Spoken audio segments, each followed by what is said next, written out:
తెలంగాణలో betting apps case దుమారం రేపుతుంది. TV, cinema సెలబ్రిటీలను పోలీసులు వరుసగా విచారిస్తున్నారు. ఇప్పటికే 11 మందిపై కేసు నమోదు చేసిన పంజాగుట్ట పోలీసులు ఒక్కొక్కరిని విచారణకు పిలుస్తున్నారు. బెట్టింగ్ యాప్స్ కేసులో భాగంగా టేస్టీ తేజ, విష్ణుప్రియ, రీతు చౌదరిని విచారించిన పోలీసులు నటి యాంకర్ శ్యామల స్టేషన్లో అధికారుల ఎదుట హాజరు కానున్నారు. ఇప్పటికే విచారణకు హాజరైన విష్ణుప్రియ, రీతు చౌదరి ఈ నెల 25న మళ్లీ ఎంక్వైరీకి రానున్నారు.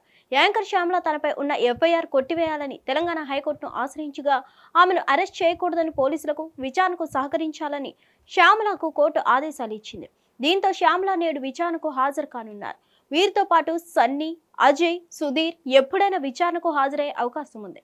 హర్ష సాయి, ఇమ్రాన్ ఖాన్ ఇంకా పోలీసులకు అందుబాటులోకి రాలేదని తెలుస్తుంది. వీరి కోసం పోలీసులు గాలిస్తున్నట్లు తెలిసిందే.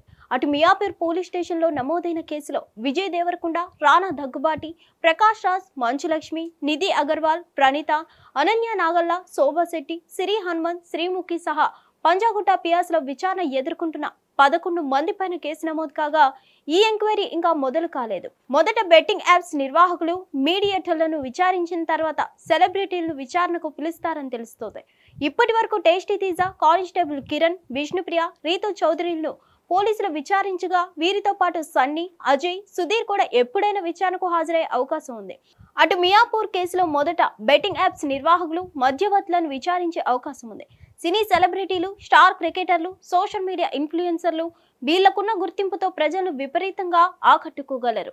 ఎంతగా అంటే వాళ్ళు ఏది చెప్పినా, ఏం చేసినా కరెక్టే అనుకునేంత.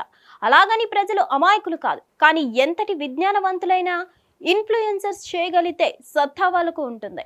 అది అదునుగా తీసుకున్న బెట్టింగ్ యాప్ నిర్వాహకులు వాళ్ళతో ప్రమోషన్లు చేయిస్తున్నారు. ఇదంతా పక్కన పెడితే వాళ్ళను నమ్మి బెట్టింగ్ యాప్లలో డబ్బులు పెట్టి నష్టపోయిన వాళ్ళు అప్పుల పాలయ్యారు. మన తెలంగాణ రాష్ట్రంలోనే ఒక సంవత్సరంలో 100 కోట్లకు పైగా నష్టపోయినట్లు అంచనా. ఆ అప్పులు తీర్చలేక, ఇంట్లో వాళ్లకు చెప్పుకోలేక మానసిక వేదనతో ఆత్మహత్య యత్నాలు చేస్తున్నారు కొందరు. ఇప్పటికే ఒక్క హైదరాబాద్లోనే దాదాపు 10 మంది ఆత్మహత్య చేసుకున్నట్లు పోలీసులు చెప్తున్నారు.